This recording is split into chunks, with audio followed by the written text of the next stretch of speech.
오늘 우리가 세계 성찬주일로서 지킨다고 제가 막 되게 강조를 엄청 하고 있죠. 우리가 이 세계 성찬주일을 지키는 그 의미를 오늘 이제 좀 보고자 합니다. 우리가 세계 성찬주일이라는 것 말 그대로 온 세계가 다 성찬을 하는 주일, 말 그대로 그렇습니다. 그렇다면 이 성찬이라는 게 무엇인가? 짧은 시간이지만 우리가 조금 그 성찬에 대한 것을 나누고 싶습니다. 여러분, 성찬이라는 것, 또 다른 표현으로는 거룩한 식탁이라고도 하는데요. 이것이 단순히 빵과 포도주를 나누는 자리라고만 생각하지는 않으실 겁니다. 당연히 우리 성도님들께서도 그 의미를 어느 정도 알고 계시고, 또 그 뭔가 예수님께서 나를 위해, 예수님께서 나 대신 어떤 이런 의미들을 새기면서 성찬에 그래도 참여하시면서 그렇게 신앙생활을 해 나가고 계실 것입니다. 이 성찬이라는 것은 우리의 삶에 있어서, 특별히 우리 믿음을 가진 우리 신앙인들의 삶에 있어서 가장 아주 깊은 어떤 진리가 드러나는 순간이 바로 이 성찬의 시간입니다.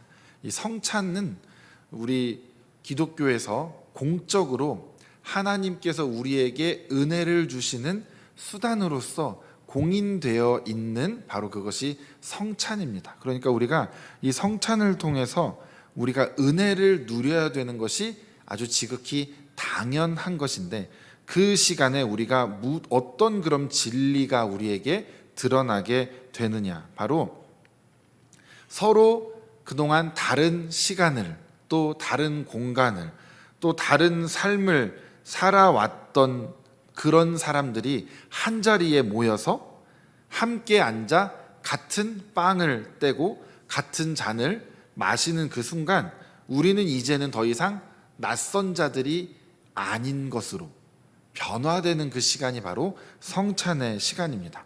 언어도 다르고, 때로는 피부색도 다르고, 인종 자체가 다르다라고 하지만 우리가 들고 있는 그 빵은 하나의 빵에서부터 시작이 됩니다. 하나의 반죽에서부터 시작이 되는 것이죠. 그래서 그 빵으로 인해서, 또 하나의 잔을 나누어 마심으로 인해서 그 하나라는 것을 통해서 하나님의 은총이 흐르게 된다라는 것입니다. 그래서 이 성만찬을 할 때 우리가 함께 읽어나가는 제정사라든지 이런 내용들을 보면 그 흩어졌던 밀, 또 밀가루, 이런 것들이 다시 모여서 반죽이 되고 한 덩이의 빵이 되지 않습니까? 그런데 한 덩이로 되었던 빵이 다시 찢기어서 우리 각자에게 나누어지게 됩니다. 그걸 우리가 먹을 때 우리 모두가 이제 예수 그리스도의 한 몸에 동참하게 되면서 또 우리가 다시 흩어져서 또 세상으로 나아갑니다. 그러니까 제 손을 잘 따라오시면 좋겠습니다. 우리가 밀이, 흩어져 있던 밀이 모여서 하나가 되는데 이게 다 찢어져서 다시 흩어집니다. 그게 우리에게 들어오면서 우리가 그걸 먹음으로 인해서 우리가 다 한 몸이 됩니다. 그리고 나서 우리가 여기서 성찬을 마치고 예배를 마치고 각자 우리가 또 다시 쫙 흩어져서 각자의 삶으로 들어가게 됩니다. 거기에서 그럼 우리가 끝나느냐? 그게 아니죠. 다시 우리는 거기에서 하나됨을 이루어내면 온 세상을 하나로 만들어 갈 수가 있습니다. 무엇을 하나로 만들죠? 무엇을 통해서? 바로 예수 그리스도를 통해서 온 세상, 온 백성, 온 민족 모두가 한 몸이 될 수 있다라는 것이죠. 우리는 그 사명을 가지고 있는 자들입니다. 그래서 우리는 이제 우리 교회에서 함께 성찬을 한 번이라도 참여했다면 절대 서로 낯설어 해서는 안 됩니다. 교회를 아직 나온 지 얼마 안 돼서, 혹은 오래 다녔어도 같이 밥 한번 먹어보지 않아서 좀 대면한 게 말이 안 됩니다. 한 뱃속에서 태어난 형제 자매로서 우리는 인식을 해야 한다라는 것이죠. 예수 그리스도로 우리는 하나가 되었기 때문입니다. 그래서 이것은 우리뿐만이 아니라 우리가 세상 어디를 가든지 우리가 그리스도인들을 만나면 내 형제인 것처럼, 내 가족인 것처럼 우리는 기뻐해야 하는 것이 바로 여기에서부터 출발을 하게 됩니다. 그래서 사도 바울이 오늘 우리가 읽은 말씀에서 보면 우리가 떼는 이 떡이 그리스도의 몸에 참여하는 것이 아니냐, 또 우리가 나누는 잔은 그리스도의 피에 참여하는 것이 아니냐. 그러니까 우리가 그리스도의 몸과 그리스도의 피에 우리가 함께 들어가 하나가 되는 것이다. 그것을 말을 하고 있는 것입니다. 그러니까 바울 사도는 성찬을 단지 상징적으로만 그렇게 보기를 원하는 것이 아니라 그 상징적인 것을 우리가 함께 나누지만 우리가 신앙적으로, 믿음으로는, 또한 영적인 실제적으로는 우리가 예수 그리스도와 하나가 되는 것을 바울 사도는 우리에게 가르쳐주고 싶었던 것이죠. 근데 여기서 참여한다라는 그 단어가 우리에게 매우 중요합니다. 여러분, 교회에서 우리가 함께 그 성도들의 교제를 나눈다, 친교를 나눈다, 이런 것들을 그 헬라어로 뭐라고 하냐면 코이노니아라고 합니다. 코이노니아. 그런데 이 코이노니아가 여기서 그리스도의 몸에 참여한다, 그리스도의 피에 참여한다라고 할 때 이 코이노니아라는 단어를 사용합니다.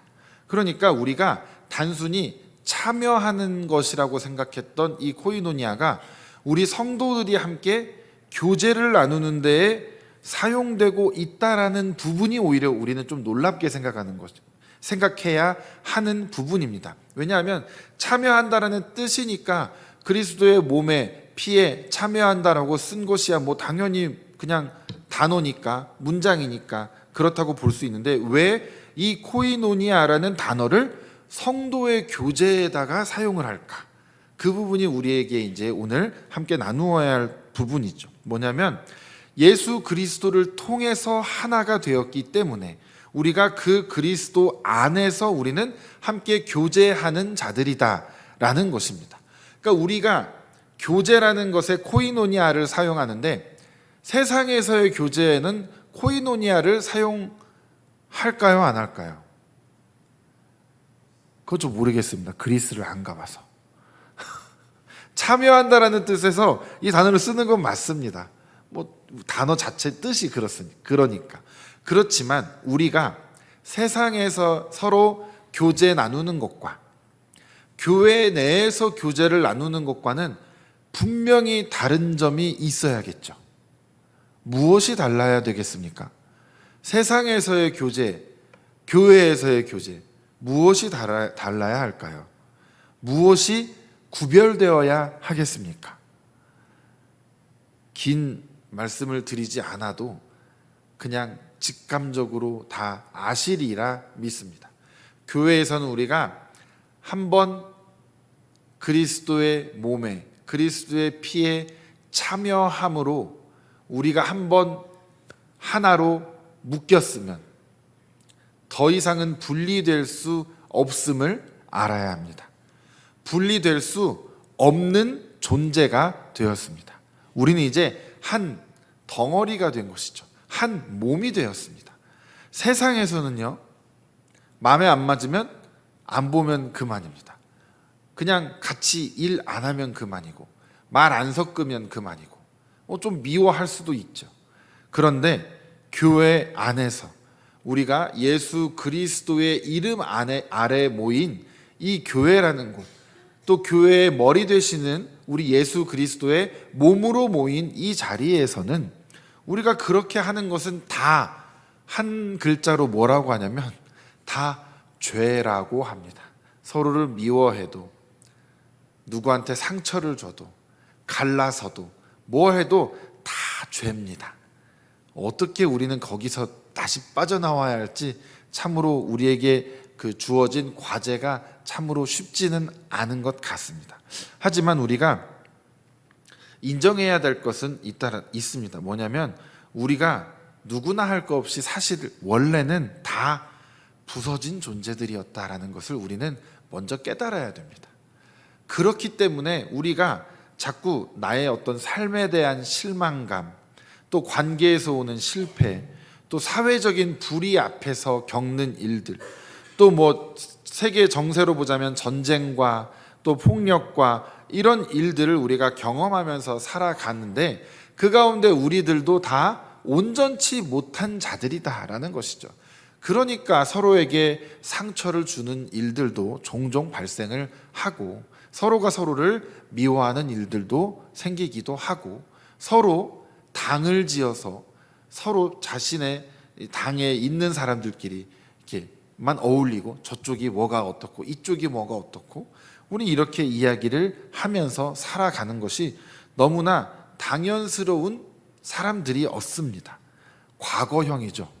그런 사람들이 없습니다. 그리고 그런 사람들이 없어야 합니다. 뭐냐면, 이제 우리가 성찬을 통해서, 또 우리가 예수 그리스도의 대속을 통해서 우리가 새로운 존재가 되었으면, 이제는 그 자리에 머물러 있는 것을 우리가 하나하나 다 털어내야 한다라는 것이죠. 나만 아픈 게 아니라 남도 아픈 것이고, 남이 아프면 또 그 옆 사람도 덩달아 같이 아플 수밖에 없습니다.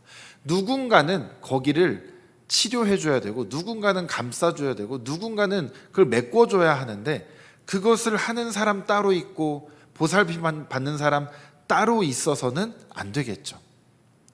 여러분, 오른손이 다치면 왼손이 일을 더 많이 하겠죠?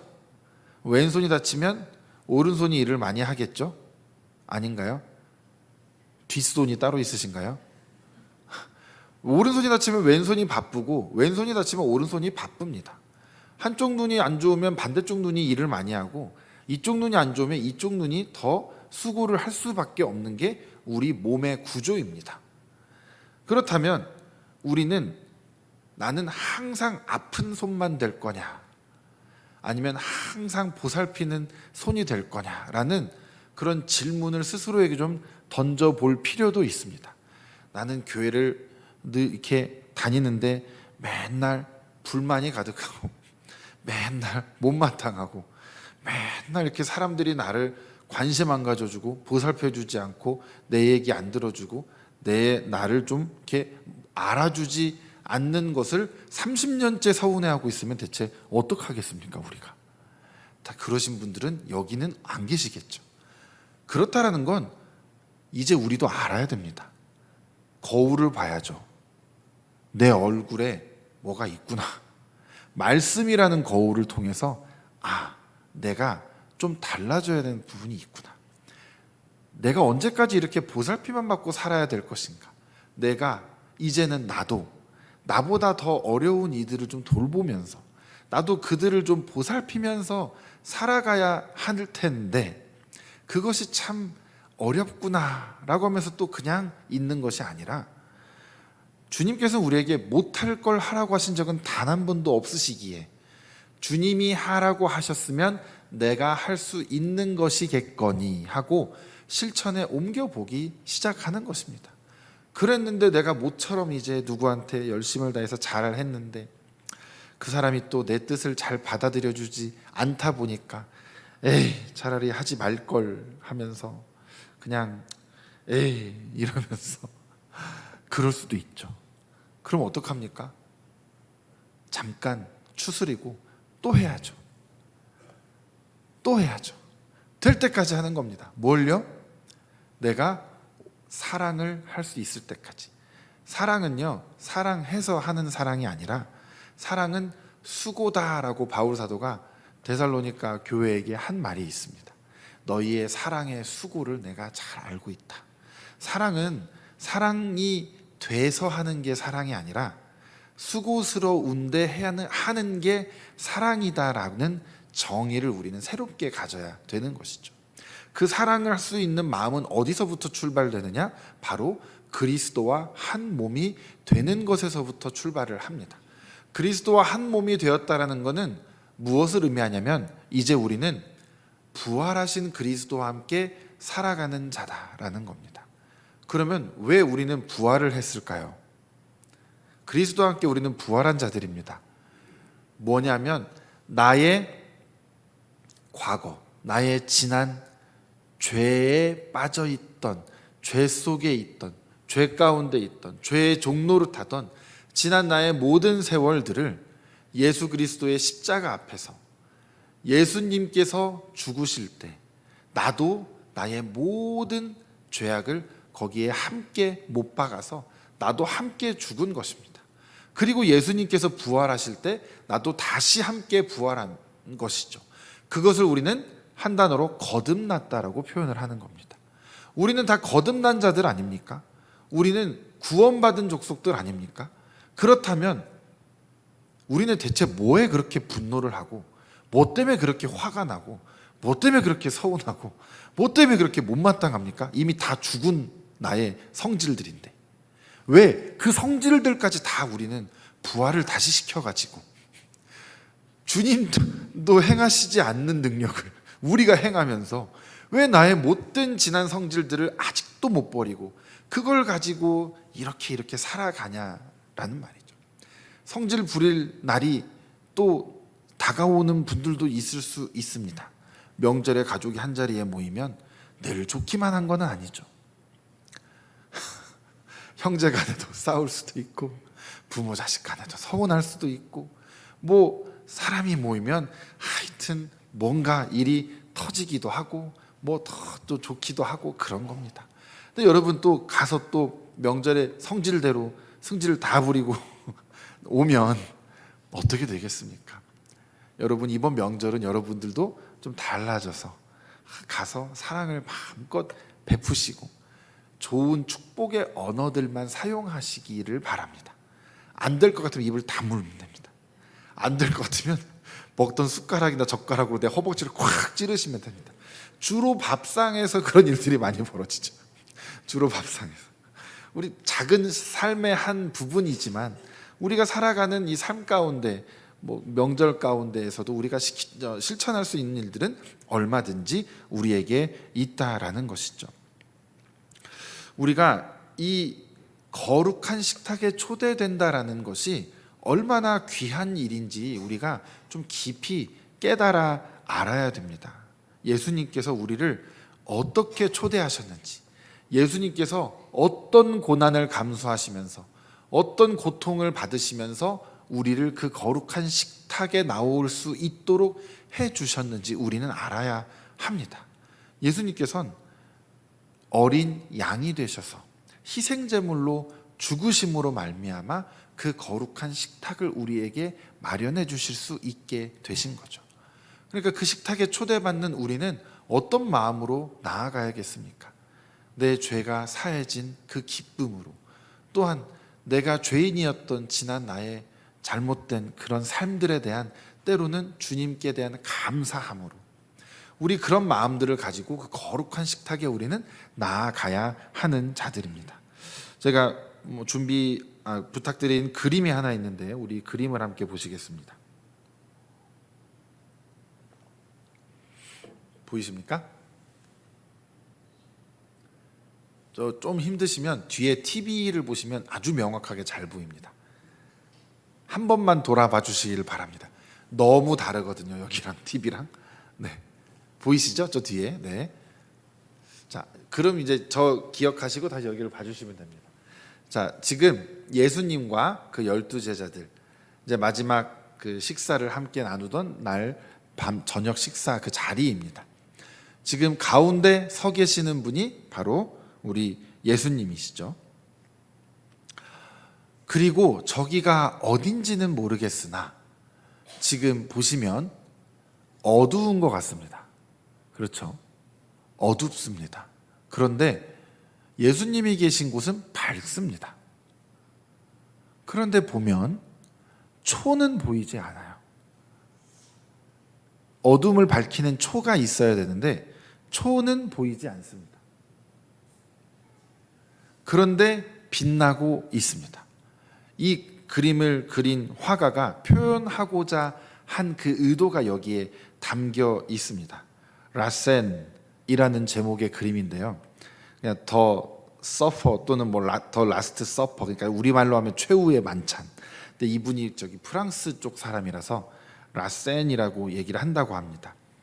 파스칼 다냐 부브레라는 이 화가의 작품인데 1900년 직전에 1896년쯤에 그린 그림이라고 합니다. 이 사람이 무슨 경험을 해서 이 그림을 그리게 됐는지까지 저는 모르겠는데, 이 그림을 제가 대학원에 다닐 때 우리가 성찬 예배를 기획하는 그 과정에서 이 그림을 만나게 되고 너무 마음에 들어서 이 그림을 계속 가지고 있었습니다. 일단 첫 번째로는 예수님이 너무 멋있게 생기셔가지고 멋있다라는 생각을 갖기도 했지만, 이 그림이 우리에게 주는 중요한 것이 있는데, 그것이 뭐냐면 이 화가의 의도이기도 하지만 예수 그리스도가 바로 빛이라는 것입니다. 예수 그리스도가 계신 곳에서 빛이 지금 나오고 있는 그것을 지금 표현한 그림입니다. 그러니까 우리를 이 거룩한 식탁에 초대하는데 예수님께서는 우리를 어디로 초대하시냐면 빛 가운데로 우리를 초대하고 계시는 것이죠.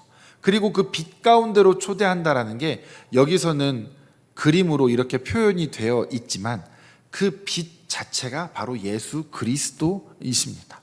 그러니까 예수님은 우리를 빛 가운데로 초대하시면서 예수님 안으로 우리를 초대하고 계시는 것이죠. 그리고 저 그림이 좀 멀어서 잘 보이진 않지만 예수님께서 한 손에 잔을 들고 계시는데 예수님의 시선은 그림을 바라보는 우리를 향하고 계십니다. 그래서 이 잔을 들고 이렇게 하시면서 우리에게 이 성찬으로 초대를, 그 초대장을 우리에게 지금 보내고 계시는 그런 예수님의 모습을 그린 그 그림입니다. 저 그림을 볼 때 그렇구나, 거룩한 이 성찬에 참여한다라는 것이 우리가 예수 그리스도와 하나가 되는 것인데, 그리고 우리가 어떤 삶을 살아가야 할 것인가를 우리가 볼 때 바로 우리가 예수님이 빛이 되셨던 것처럼 우리도 그 빛 가운데로 걸어가는 그 걸음을 계속해서 걸어가야 되겠구나. 그런데 저기도 보면 어둡습니다. 우리가 걸어가야 할 세상은 어두운 세상입니다. 그 어두운 세상 가운데 우리가 걸어가는 걸음걸음마다 빛의 족적이 새겨지게 되는 것이죠.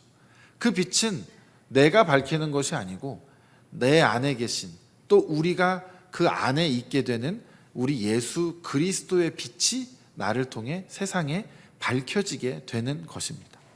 이 빛으로 우리를 예수님께서 초대하셨습니다. 이 빛 가운데로 우리가 들어갈 수 있는 자격이 딱 하나 있는데 바로 죄 사함을 받아야 이 빛 가운데로 우리는 들어갈 수가 있습니다.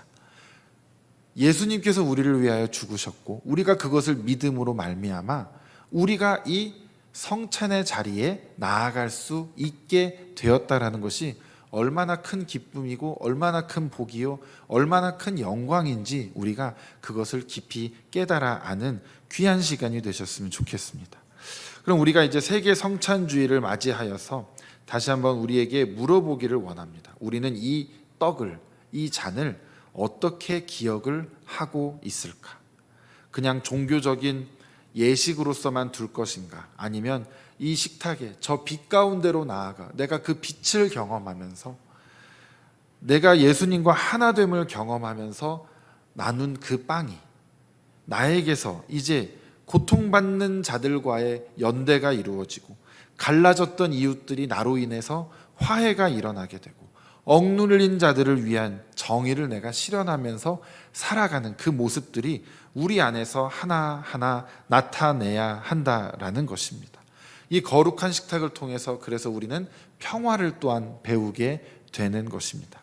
우리 삶의 자리에서 여러 곳에 무너져 있는 곳이 있다면, 또 눈물을 흘리고 있는 자가 있다면, 또 아파하는 자가 있다면 우리는 그곳에 나아가서 이 거룩한 식탁으로 그들을 다시 우리는 초청해야 할 줄로 믿습니다.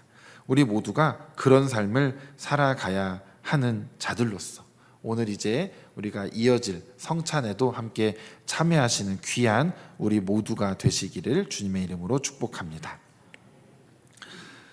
주님, 오늘 성찬을 통해 저희를 다시 초대하여 주시니 감사합니다. 찢기신 주님의 몸 안에서 우리도 하나 된 존재임을 기억하게 하시고 세상 가운데 화해와 평화와 또한 빛의 초대장들이 되어서 살아가게 하여 주시옵소서. 가정에서나 교회에서나 또한 이 지역 사회에서나 주님의 거룩한 식탁을 전하는 자들이 되게 하여 주시옵소서. 감사드리며 예수님의 이름으로 기도드렸습니다. 아멘.